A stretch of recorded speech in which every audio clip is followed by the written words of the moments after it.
Palma era uma adolescente e o que aconteceu com ela foi uma coisa mega sinistra. Antes de começar o caso de hoje, muito prazer, meu nome é Mayara Farlassi. Sejam bem-vindos ao canal Estante de Crimes, onde falamos sobre casos criminais reais, teorias e agora histórias de terror também. Lembrando que nesse canal tem vídeo todos os dias e para você não perder nenhum vídeo, já se inscreva no canal, deixe o seu like, ativa o seu sininho de notificações e compartilhe esse vídeo nas suas redes sociais para me ajudar a trazer gente nova aqui pro canal. E sem mais delongas, espero que vocês gostem do caso de hoje.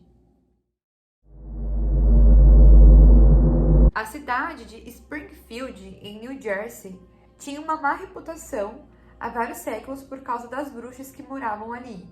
De acordo com a lenda local, corpos de 13 bruxas executadas foram enterradas sobre o local que hoje é a Johnson Drive, que vai de Springfield até Scott Plains. Não se sabe se esses dois dados históricos estão relacionados com o que aconteceu em Springfield em 1972. No entanto, de acordo com muitos pesquisadores de fenômenos anômalos, eles são diretamente relacionados ao caso que vamos contar hoje. Janete de Palma nasceu no dia 3 de agosto de 1956.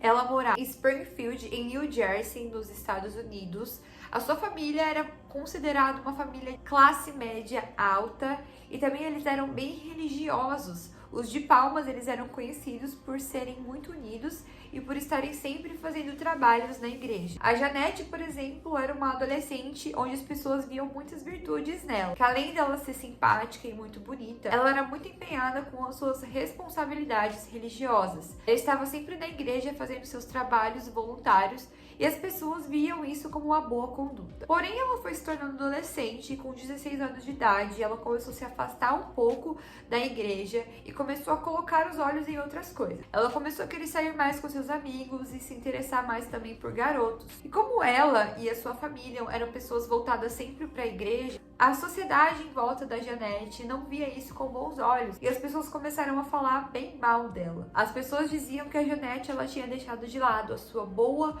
conduta cristã e que isso não era uma coisa muito legal. Na tarde de segunda-feira, no dia 7 de agosto de 1972, fazia mais ou menos uns 4 dias que a Janete tinha feito aniversário de 17 anos. E ela falou para sua mãe que ela ia visitar um colega em outra cidade. E para isso ela iria precisar pegar o trem. Ela pediu autorização para sua mãe para fazer isso.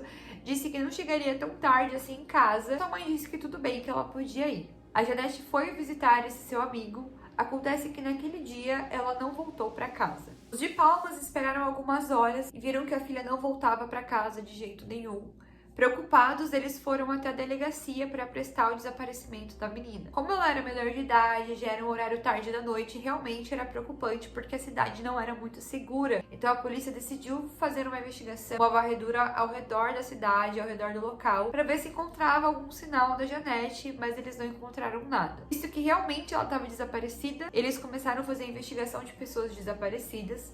Lembrando que estamos falando de 1972 e era um ano que não tinha tecnologias, não como hoje em dia. Para eles poderem encontrar alguém, a única forma de comunicação seria indo pessoalmente até as pessoas.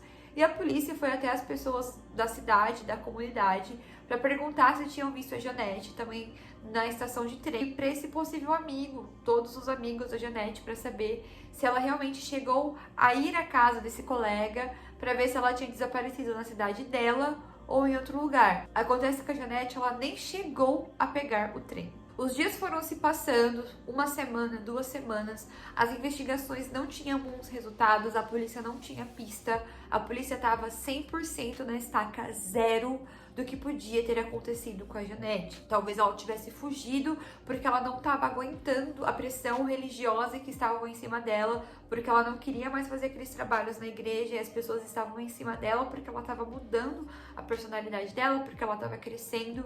As pessoas elas tinham essa teoria que a Janete tinha fugido. Seus pais ficaram bem abalados porque eles achavam que a filha não faria isso, mas foi se passando um mês, um mês e meio e nenhum sinal da Janete aparecer. No dia 19 de setembro de 1972, um mês e meio depois do desaparecimento da Janete, um residente de Springfield soltou seu cachorro para correr sozinho no quintal.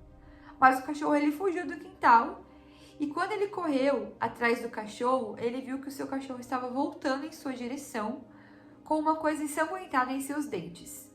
Quando ele olhou o que era, ele viu que era uma mão humana e ele viu que aquela mão humana já estava em estado avançado de decomposição. Depois de ver aquela cena assustadora, o homem chamou a polícia, eles fizeram uma varredura local e eles encontraram uma coisa bem bizarra. Eles encontraram o cadáver de uma jovem e, de acordo com os policiais locais, o corpo estava deitado de bruço, com o braço esquerdo repousado sobre a sua cabeça. O corpo estava cercado por cruzes improvisadas e por toras de madeira que fazia alusão a um caixão.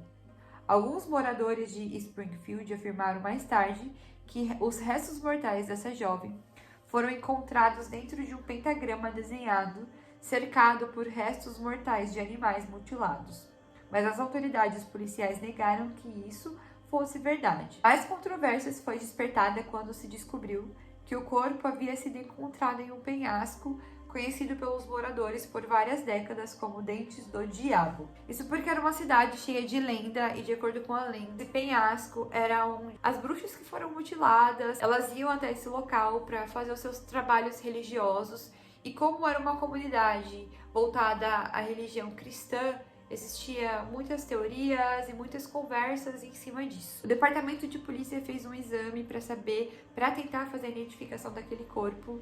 Foi quando eles identificaram aquele corpo daquela jovem como o corpo da Janete de Palma, a garota que havia desaparecido um mês atrás. A autópsia não revelou a causa da morte, não tinha sinais de fraturas ósseas, do tipo que alguém tenha batido ou espancado ela, nem sinais de faca, nem de tiro. De acordo com o legista, ela poderia ter sido morta, enforcada. Alguém asfixiou a Janete, mas também não tinha marcas de mãos de pessoas em seu pescoço, mas era uma teoria do que podia ter acontecido com ela. Levando em consideração que o seu corpo estava já em um processo muito avançado de decomposição. Então eles não tinham muitas coisas que eles podiam fazer ali no corpo dela para saber o real motivo da sua morte. As roupas também não havia sinais de mutilação. Seu corpo não havia sinal de abuso sexual. Também não encontraram nenhum tipo de consumo ou uso de drogas. Depois que eles descobriram que aquele corpo era da Janete, no início da investigação, a polícia recebeu uma denúncia anônima de um mendigo que morava ali nas proximidades onde encontraram o corpo da Janete. Ele era conhecido como Vermelho e, de acordo com a comunidade, aquele homem desapareceu assim que encontraram o corpo dela. A polícia realmente tentou investigar um pouco melhor esse homem, mas não fazia muito sentido ligar ele ao crime, porque se ele tivesse alguma ligação ao crime, ele teria fugido quando a Janete tinha desaparecido. Pelo que se entendia, ele desapareceu depois que encontraram o corpo dela. O que também era uma informação um pouco estranha, porque se ele realmente conhecia aquele local, ele saberia que tinha um corpo ali, pelo que eu entendi, mas a polícia só descobriu mesmo o corpo da Janete depois que o cachorro veio até o seu dono com uma das suas mãos. Os investigadores eles tentavam encontrar pistas a todo custo, e por ser uma cidade com um histórico religioso, as pessoas ao redor começaram a inventar várias lendas, várias histórias. Algumas pessoas iam até a delegacia falar que tinham visto coisa, que sabia de algo que tinha acontecido, que tinha visto alguma coisa. E eram pistas que não eram verdadeiras, eram coisas assim da cabeça dessas pessoas, que prejudicou muito a investigação da polícia. E por falta de pistas concretas realmente sobre esse caso, o caso ele acabou sendo arquivado. Cerca de 2 semanas depois da descoberta dos restos mortais da Janete, vários jornais, incluindo New York Star e New York Daily News, começaram a relatar que ela pode ter sido vítima de um sacrifício oculto realizado por satanistas ou por um convento local de bruxas que operava dentro da reserva próxima. A cobertura foi estimulada por relatos de que o corpo havia sido encontrado cercado de objetos estranhos pelas teorias de James Tate, o pastor da Igreja da Assembleia de Deus, que era o pastor da igreja que a família da Janete frequentava. Os rumores sobre esse caso e todas essas reportagens e todas essas coisas que as pessoas estavam falando deixou a comunidade com bastante medo, porque eles achavam que qualquer pessoa ali que saísse de casa sozinho, eles poderiam ser alguma vítima de quem tem feito aquilo com a garota. Os anos foram se passando, o caso foi se esfriando, as pessoas foram se esquecendo da história, as pessoas foram se esquecendo do que tinha acontecido, a polícia não tinha pista, não tinha recursos para uma investigação, então simplesmente o caso ele foi arquivado e pronto. No final dos anos 90, no início dos anos 2000, a revista Heard New Jersey começou a relatar o caso arquivado de décadas depois de receber várias cartas anônimas sobre a morte da Janete. O editor cofundador dessa revista